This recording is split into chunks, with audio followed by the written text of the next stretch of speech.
Hello everyone, welcome to my channel. For today's video, nagluto tayo ngayon guys ng ginataang kalabasa, sitaw at talong.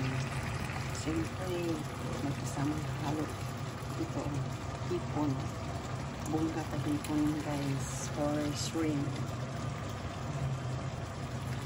So, huli natin halo guys yung ating hipon.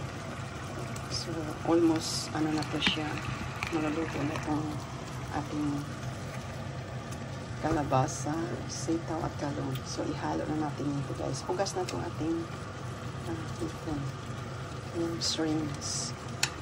Ayan guys, hinugasan ko. So halo pa more. So, once mag-orange na yung shrimp guys, hindi natin na ito patagalan. Kinakaungin muna natin dahil hindi maganda kapag ang hipon ay lutong-luto dahil didikit siya sa balat. Ayan guys. So, nag-start na siya.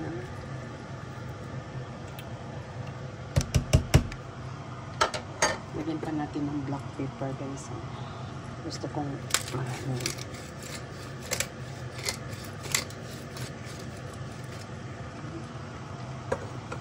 tapos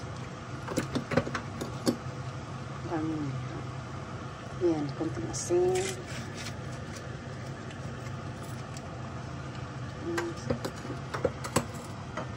Lagyan ko na ito siya ng pampalasa guys.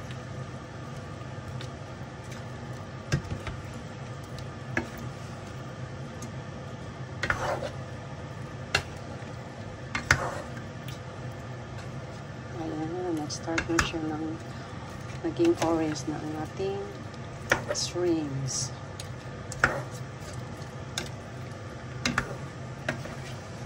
Yes. So, yan. Pan na natin.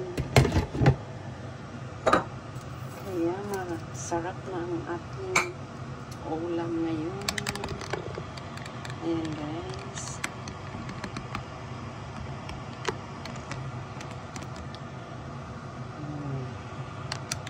Buksan na natin. Ito na siya guys. Ang bilis na po. Super.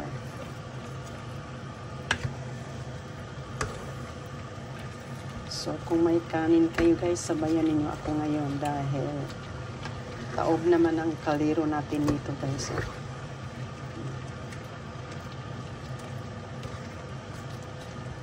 Sarap yun guys.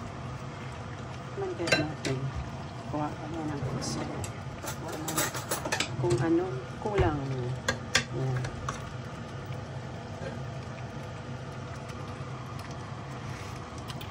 Yan. Medyo kulang pa ng konting asin. Mag-add tayo ng konting salt. Ang iba naman guys, iba naman ang idagdag niya. Ito. Pwede din siya. Pesos. Pwede mo siya lagyan ng konti.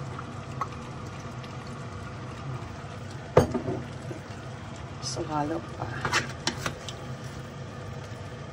At ito na ang ating ginataang hipon with kalabasa, sitaw, ang talong.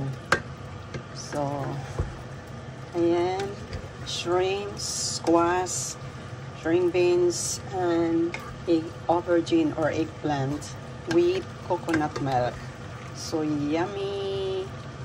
Ayan, langis-langis na. Yummy, yummy, yummy. Thank you for watching. And who like this video, please subscribe into my YouTube channel, Judy's Mix Vlogs. Thank you and bye-bye.